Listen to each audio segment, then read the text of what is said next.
समय की बात है। एक पेड़ पर बिल में एक सांप रहता था। वो मेंढक, बतख और पंछियों को खाता था।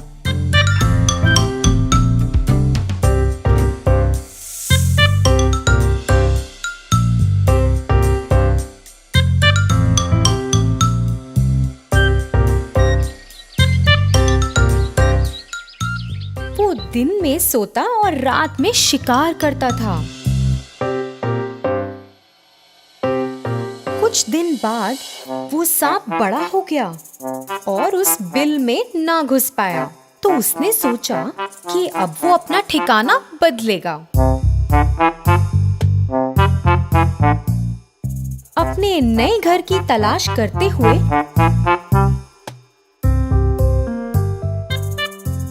उसे एक बरगद के पेड़ पर एक बड़ा सा बिल दिखा। उस पेड़ के नीचे चींटियों की पहाड़ी थी।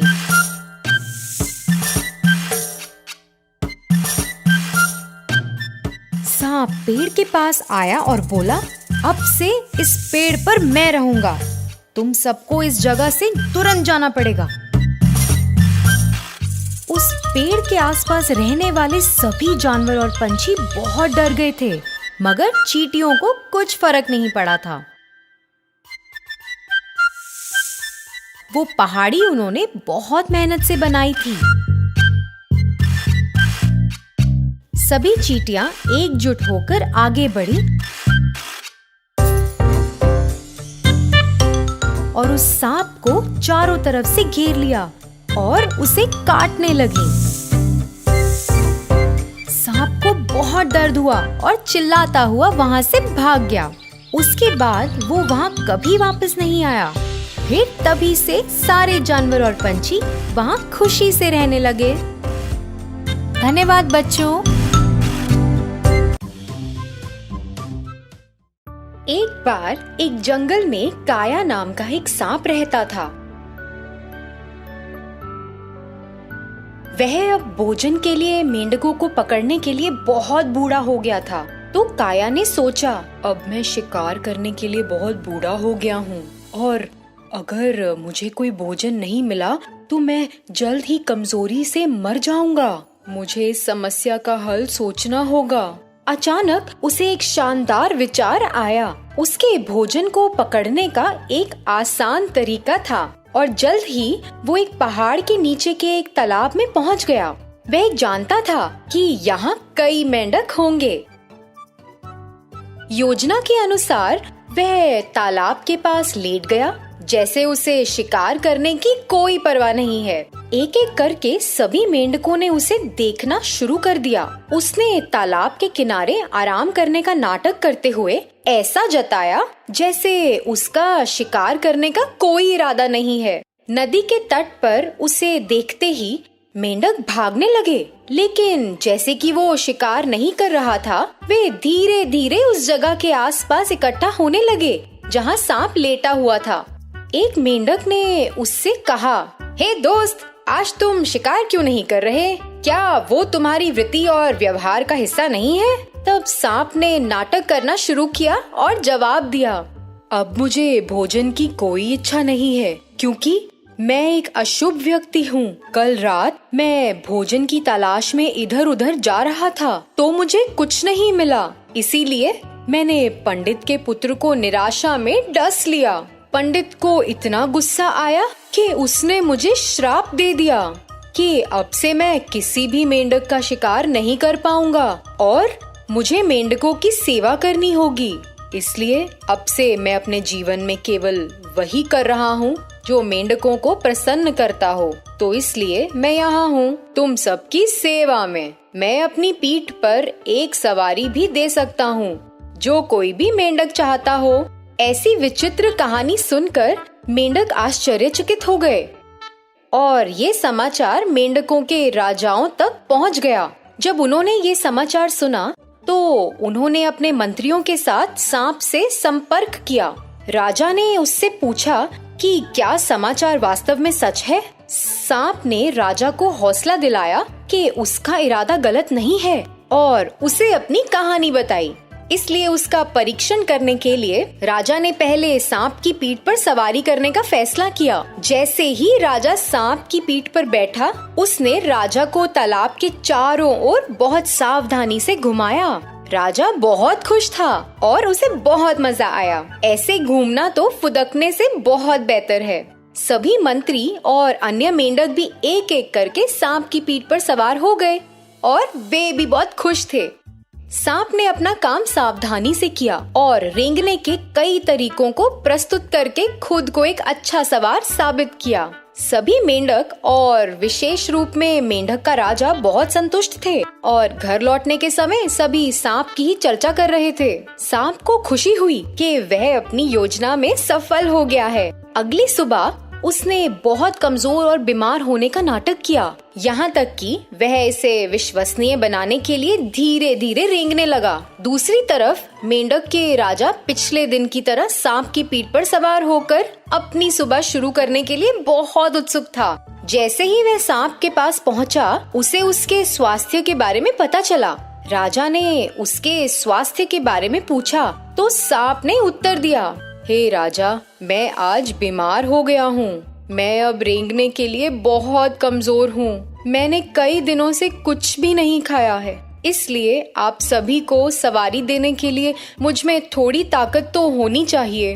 राजा ने कुछ पल सोचा और फिर अपने मंत्रियों से सलाह ली। उन्होंने तब फैसला किया कि उसे स्वस्थ रखने के लिए वो हर दिन उसे एक मेंढक की भेंट देंगे। इस बारे में सुनने के बाद सांप बहुत खुश हुआ, क्योंकि इसी के लिए तो उसने ये योजना बनाई थी। सांप ने राजा की दया और उच्च विचार की प्रशंसा की और फिर उसे और अन्य मेंढकों को अपनी पीठ पर सवारी भी दी। उस दिन से सांप हर दिन मेंढकों को एक सवारी देता था और फिर खाने के लिए उसे एक मेंढक मिल जाता था।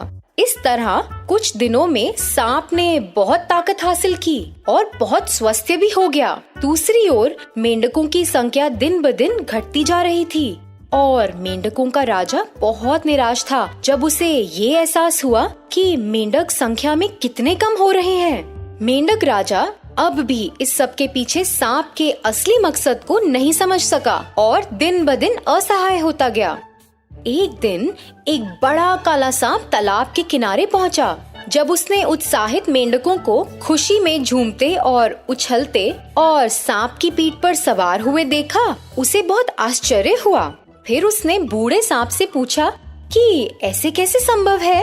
अरे दोस्त, तुम अपनी पीठ पर मेंढकों को सवारी क्यों दे रहे हो? वो तो हमारे भोजन है ना, क्या तुम उन्हें खा नहीं रहे? फिर बूढ़े सांप ने काले सांप को सब कुछ समझाया। मैंने यहाँ कई अलग अलग मेंढकों को खाकर कई अलग अलग स्वादों का आनंद लिया है। मैंने जीवन के इस आसान तरीके को अपना लिया है और मैं यहाँ बहुत खुश हूँ। समय इस तरह बीत गया। सांप ने राजा के मंत्रियों और राजा के रिश्तेदारों को भी खाना शुरू कर दिया। अंत में एक दिन उसने राजा को भी खा लिया और तालाब के सभी मेंढक समाप्त हो गए। तो बच्चों, बुद्धिमानों ने इसीलिए कहा है, कभी भी अपने दुश्मनों पर विश्वास मत करो, चाहे वे आपको कितना भी दिलासा दे। धन्यवाद। एक बार एक ब्राह्मण वन के भीतर चल रहा था। रास्ते में उसने एक नेवला को देखा। ब्राह्मण को वो नेवला बहुत अच्छा लगा, तो उसको अपने घर ले गया।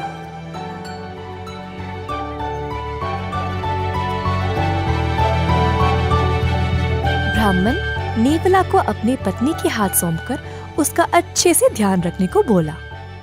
ब्राह्मण की पत्नी ने वचन दिया कि वह उस नेवला को अपने पुत्र की तरह लालन पालन करेगी। नेवला को अपने बेटे के साथ में सुला दिया। ब्राह्मण की पत्नी अपने पुत्र से अत्यंत प्यार करती थी और उसे हर बुराई से बचाती थी।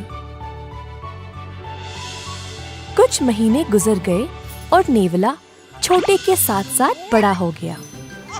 दोनों हर समय साथ में ही खेलते थे। जैसे नेवला बढ़ता गया, ब्राह्मण की पत्नी को भय लगने लगा कि यह नेवला कहीं उसके पुत्र को कोई हानि न पहुंच जाए। जब पत्नी ने ब्राह्मण से ये बात स्पष्ट की तो ब्राह्मण ने उसको बेवजह चिंता ना करने को बोला और कहा कि ऐसा कुछ भी नहीं होगा। एक दिन पत्नी जी को कहीं बाहर जाना था। जाने से पहले उसने ब्राह्मण को बोला कि जब तक वो वापस ना आ जाए छोटे का ध्यान रखे और सचेत रहे। ऐसा कहकर पत्नी जी घर से चल पड़ी। कुछ समय बाद ब्राह्मण को भी कुछ महत्वपूर्ण कार्य के लिए घर से निकलना पड़ा। ब्राह्मण नेवला को छोटे के ध्यान में रख के चला गया। कुछ देर बाद अचानक से घर के अंदर एक सांप घुस आया। नेवला ने सांप को देखा और सोचा कि ये तो छोटे को हानि पहुंचा देगा। छोटे की सुरक्षा करने के लिए नेवला ने सांप का सामना किया। आखिरकार उसने सांप को मार दिया, परंतु अब सांप का रक्त नेवला के चारों ओर फैला हुआ था। उसी समय ब्राह्मण की पत्नी घर लौट आई। अंदर आके देखा तो नेवला खून में लथपथ था।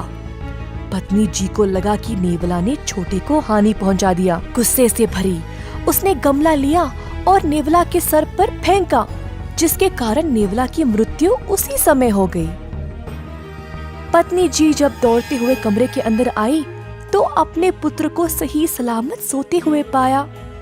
बाजू में था एक मुर्दा सांप।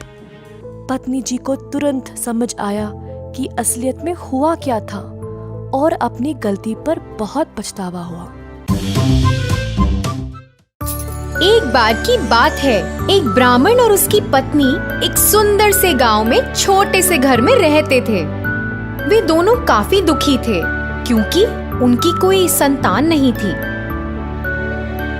वो वर्षों से इंतजार कर रहे थे और हर दिन वो इस उम्मीद से भगवान से प्रार्थना करते थे, एक दिन उन्हें एक संतान का आशीर्वाद मिलेगा। आखिरकार भगवान ने उन्हें एक पुत्र देकर आशीर्वाद दिया।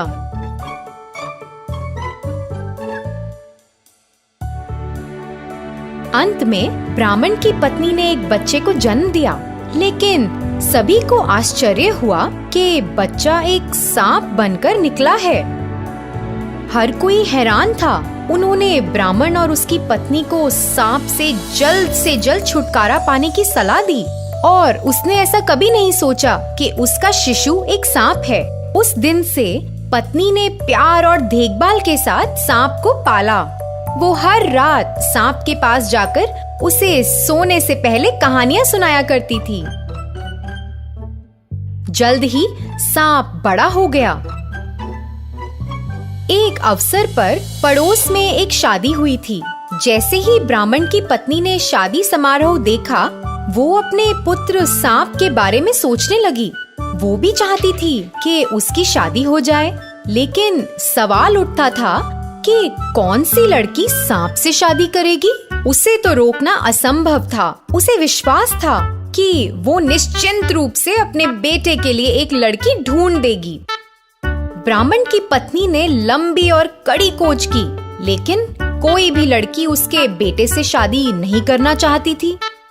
एक दिन जब ब्राह्मण काम से घर लौटा तो उसने अपनी पत्नी को रोते हुए पाया। उसने उससे पूछा, क्या हुआ, रो क्यों रही हो? अंत में उसने कहा, मुझे पता है कि तुम मेरे बेटे से प्यार नहीं करते। तुम हमारे बेटे में कोई दिलचस्पी नहीं ले रहे हो।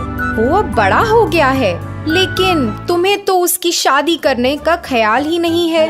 ब्राह्मण ये शब्द सुनकर हैरान रह गया। दुल्हन हमारे बेटे के लिए? क्या तुम्हें लगता है कि कोई भी लड़की इससे शादी करने के लिए राजी होगी? उसने अपने दोस्त से मिलने का फैसला किया। बातचीत के दौरान मित्र ने ब्राह्मण से पूछा कि वो देश भर में क्यों घूम रहा है। मैं अपने बेटे के लिए दुल्हन की तलाश कर रहा हूँ कि वो आगे ना जाए। और उसने अपनी बेटी की शादी उसके बेटे से कराने का वादा किया। ब्राह्मण चौंक गया। उसने शादी के लिए अपनी बेटी को ब्राह्मण के साथ भेज दिया। वो अपने बेटे के लिए एक आदर्श दुल्हन बनती। ब्राह्मण की पत्नी खुश थी और जल्दी से शादी की तैयारियां करने लगी। जब गांव के लोगों ने इस बारे में सुना तो वो लड़की के पास गए और उसे सांप से शादी न करने की सलाह दी। उन्होंने उसे झूठी कहानियां सुनाकर डराने की कोशिश की और ब्राह्मण के परिवार के बारे में झूठ बोला, लेकिन लड़की ने उनकी बात नहीं मानी। सांप और लड़की के बीच शादी हुई। जल्द ही लड़की ने अपने पति सांप के साथ रहना शुरू कर दिया। सांप रात में अपने बक्से में सोता था, जबकि उसकी पत्नी बक्से के बगल में अपने बिस्तर पर सोती थी। एक रात लड़की बस सोने के लिए तैयार ही हो रही थी जब उसने कमरे में एक सुंदर युवक को देखा। वो सदमे में थी और बहुत डरी हुई भी थी। जैसे ही वो मदद के लिए दौड़ने वाली थी, युवक ने उसे रोका और कहा, कृपया मेरी बात सुनो, डरो मत। क्या तुम मुझे नहीं पहचानती? मैं तुम्हारा पति हूँ। लड़की को विश्वास नहीं हो रहा था कि वो क्या सुन रही है। उसका पति सांप वास्तव में एक आदमी था। वो रोने लगी और फिर उसने उस आदमी को साबित करने के लिए कहा कि वो जो कह रहा है वो सच है। युवक ने सांप की खाल में घुसकर खुद को साबित किया और युवक के रूप में एक बार फिर आ गया। लड़की अपने पति को मानव के रूप में पाकर बेहद खुश हुई और उसके चरणों में गिर गई। उस आदमी ने अपनी पत्नी से कहा कि वह किसी को भी ना बताए, क्योंकि अभी समय नहीं आया है। इसलिए ये एक पति और पत्नी के बीच का रहस्य था। उस रात के बाद हर रात जवान सांप की त्वचा से बाहर आ जाता था। वो दिन के समय तक अपनी पत्नी के साथ रहता था और फिर सांप की खाल में वापस चला जाता था। एक रात ब्राह्मण रात के बीच पानी पीने के लिए उठा, जब अचानक उसे अपनी बहू के कमरे में से आवाज सुनाई दी। उसने चुपचाप उस पर नजर रखी और देखा कि सांप अचानक एक युवक में बदल रहा है। सांप की खाल को पकड़ लिया और उसे कई टुकड़ों में चीर दिया। प्रिय पिताजी, आपका बहुत बहुत धन्यवाद। एक अभिशाप के कारण मुझे एक सांप रहना पड़ा, जब तक कि कोई मुझसे पूछे बिना सांप के शरीर को नष्ट न कर दे। आज आप इसे कर चुके हैं। मैं अब अभिशाप से मुक्त हो गया हूँ। उसकी माँ ने उसे गले लगाया और खुशी के आंसू बहाने लगी। अपने सांप बेटे के प्रति उसका अटूट प्रेम एक खूबसूरत चीज में बदल गया था और वह अपने बेटे को अब और भी अधिक प्यार करती थी। धन्यवाद। एक जमाने में एक शहर में रहते थे एक डॉक्टर। वे एक अति उत्तम और दयालु डॉक्टर थे और अपने काम में भी बहुत अच्छे थे। सारे गांव वाले उन्हें बहुत पसंद करते थे और लोगों की मदद करने के लिए हर कोई उन्हें बहुत सम्मान भी करता था।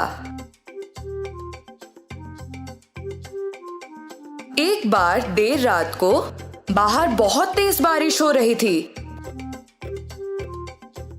और डॉक्टर के दरवाजे पर किसी ने दस्तक दी। जब डॉक्टर ने दरवाजा खोला, उन्होंने देखा एक आदमी पूरी तरह भीगा हुआ था और कांप रहा था। श्रीमान, आप कौन हैं? इतनी बारिश में बाहर क्या कर रहे हैं? कृपया मेरी मदद करें। मेरा घर यहाँ से बहुत दूर है और मैं बहुत बीमार महसूस कर रहा हूँ। मैं बहुत कमजोर हो गया हूँ। मुझे नहीं लगता कि मैं घर पहुँच पाऊंगा। कृपया मुझे आज रात यहीं रहने दें और मेरा इलाज करें। अंदर आ जाइए। आप आज रात यहाँ विश्राम कर सकते हैं। वो आदमी बहुत आभारी होकर अंदर आ गया, जबकि डॉक्टर ने उसकी सर्दी और फ्लू दूर करने के लिए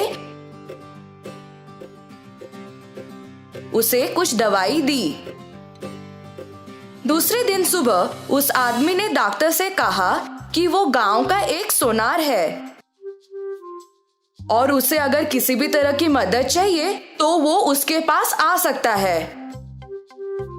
सुनार ने डॉक्टर का शुक्रिया अदा किया और वहां से चला गया। कुछ दिन बीत गए। डॉक्टर अपनी दवाएं बनाने के लिए कुछ आयुर्वेदिक जड़ों और फूलों की खोज में जंगल गए थे। रास्ते में उन्हें बहुत प्यास लगी और वो एक कुएं के पास थोड़ा पानी पीने के लिए रुके। पानी पीते वक्त उन्होंने मदद की पुकार में कुछ आवाजें सुनी। जब उन्होंने थोड़ी दूर देखा तो एक विशाल पेड़ जमीन पर गिर गया था। ऐसा लगा कि उस पेड़ के पास से मदद के लिए आवाज आ रही थी, इसलिए वे उस पेड़ की ओर भागे। पेड़ के नीचे एक बाघ और सांप सभी शाखाओं और पत्तों के बीच फंस गए थे। कृपया करके मुझे बचा लो, मेरा पैर इस पेड़ के नीचे फंस गया है और मैं बाहर नहीं निकल पा रहा। कृपया मेरी भी मदद करें, मैं सभी शाखाओं में फंस गया हूँ और अपना रास्ता नहीं बना पा रहा हूँ। डॉक्टर जंगली जानवरों से थोड़ा भयभीत थे और मदद करने के लिए हिचकिचा रहे थे। चिंता मत करो, मैं तुम्हें नुकसान नहीं पहुंचाने का वादा करता हूँ। डॉक्टर ने बाघ पर यकीन कर लिया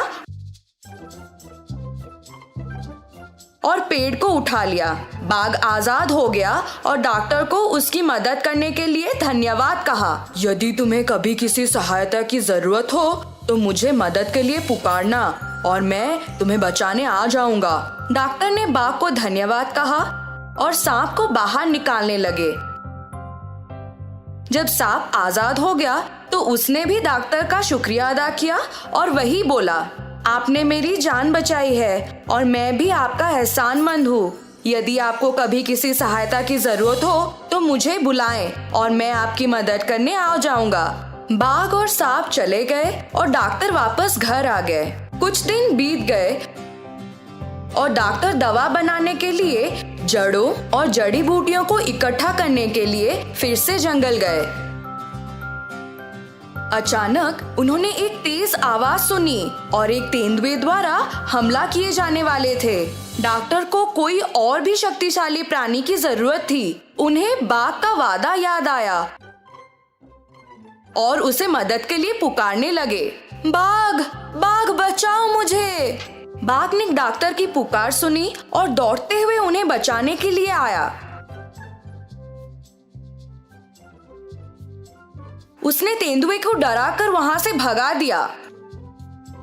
बाघ ने डॉक्टर को उसकी गुफा में आने का न्योता दिया और कहा कि उसे बहुत खुशी हुई कि उन्होंने उसे मदद के लिए पुकारा।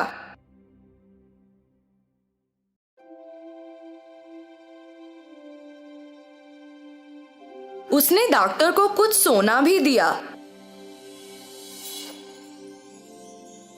जो उसे जंगल में मिला था और उसके साथ व्यापार करने के लिए कहा। जैसे ही डॉक्टर बाघ के गुफा से निकले, उन्हें सोनार के वादे के बारे में याद आया और वो गांव चले गए।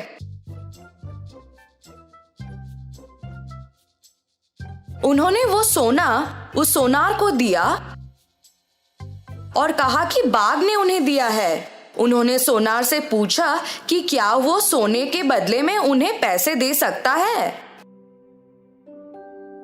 सोनार ने वो सोना पहचान लिया कि वो सोना राजा के बेटे का था।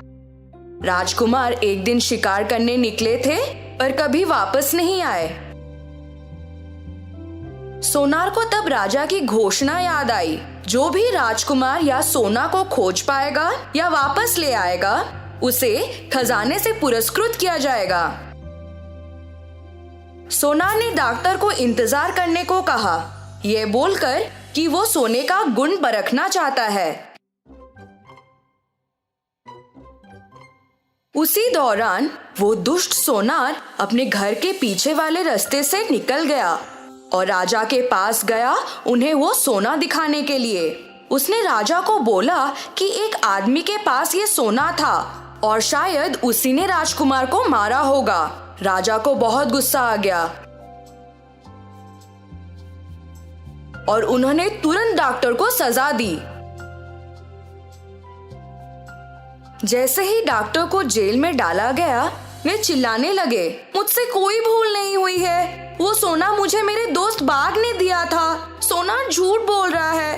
कृपया मुझे यहाँ से जाने दो।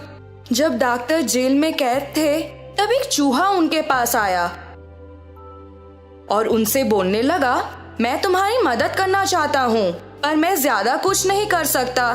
किसी ऐसे को पुकारो जो वाकई में तुम्हारी मदद कर सके, शायद वे आ जाएं।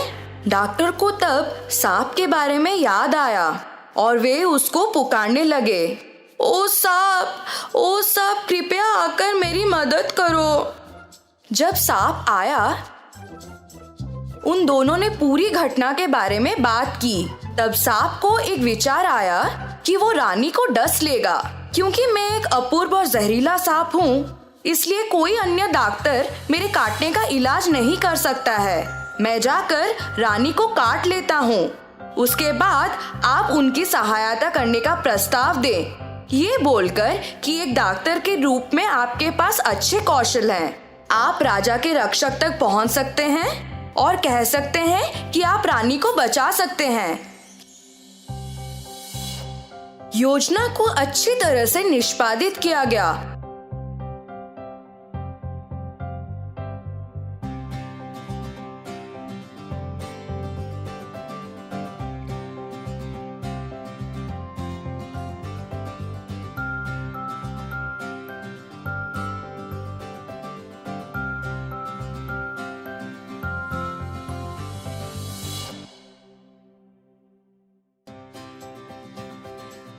और राजा डॉक्टर से बहुत खुश हो गया। उन्होंने डॉक्टर से कहा कि उन्हें जो भी प्रसन्न हो वो उसकी मांग करें। किंतु डॉक्टर ने कहा, मुझे कुछ नहीं चाहिए। उस सोनार ने आपसे झूठ बोला। मुझे वो सोना मेरे बाघ दोस्त ने दिया था। कृपया करके आप उस सोनार को सजा दें। राजा को बहुत गुस्सा आ गया और उन्होंने डॉक्टर को छोड़ दिया। किंतु उस सोनार को बंदी बना लिया। तो बच्चों, हमने क्या सीखा? हमेशा हर एक वादे या इंसान पर भरोसा नहीं करना चाहिए।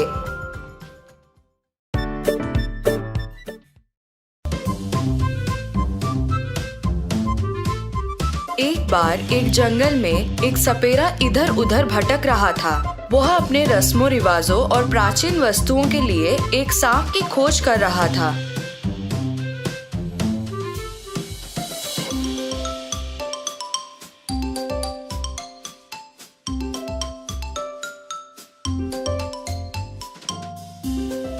अंत में उस सपेरे ने एक सांप को पकड़ लिया और उसे बेत से बनी एक टोकरी में डाल दिया।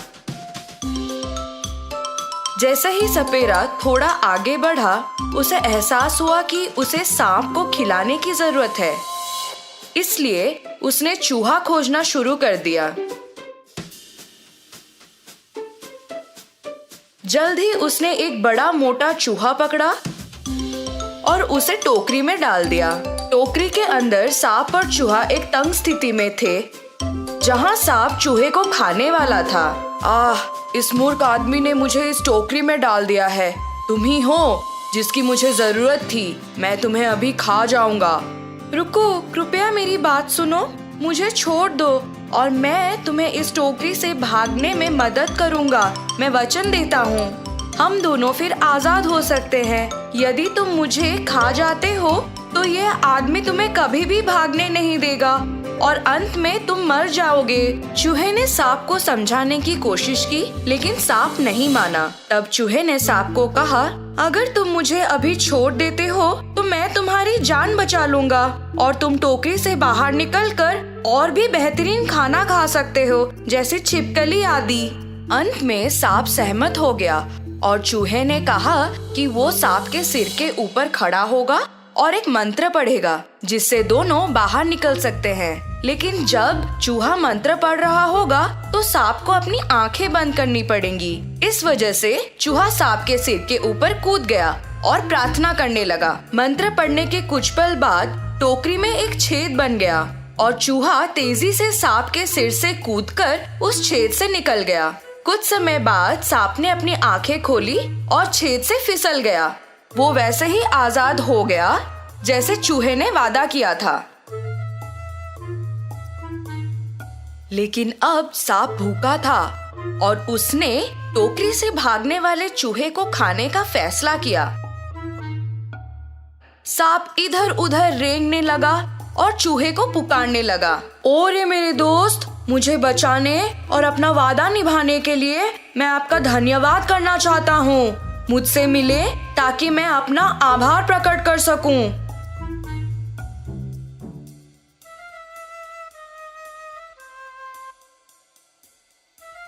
एक लंबी खोज के बाद उसे चूहा मिला, लेकिन चूहे ने सांप को आते देखा और अपने छेद में भाग गया। तब सांप ने चूहे को यह कहकर छेद से बाहर निकालने की कोशिश की कि वह उसे धन्यवाद कहना चाहता है और वह चूहे का दोस्त बनना चाहता है। मुझे लगता है कि हम अच्छे दोस्त बन सकते हैं। हम एक दूसरे की रक्षा कर सकते हैं और एक साथ भोजन की तलाश कर सकते हैं। कृपया बाहर आ जाओ मेरे दोस्त। हम दोस्त नहीं हैं, तुम मेरे दुश्मन हो और तुम मुझे खा जाओगे। मैंने तुम्हारा दोस्त बनने का नाटक किया क्योंकि मैं अपनी जान बचाना चाहता था। क्या तुम मुझ पर भरोसा नहीं करते? दोस्ती केवल बराबरी के बीच होती है। तुम मेरे बराबर नहीं हो, इसलिए हम कभी दोस्त नहीं बन सकते। सांप ने सोचा कि ये चूहा उसके लिए बहुत बुद्धिमान है और उसे किसी और शिकार की तलाश करनी चाहिए, और वो वहां से चला गया। कभी भी अपने दुश्मनों पर भरोसा ना करें और सौदा करने से पहले 2 बार सोचें। धन्यवाद बच्चों।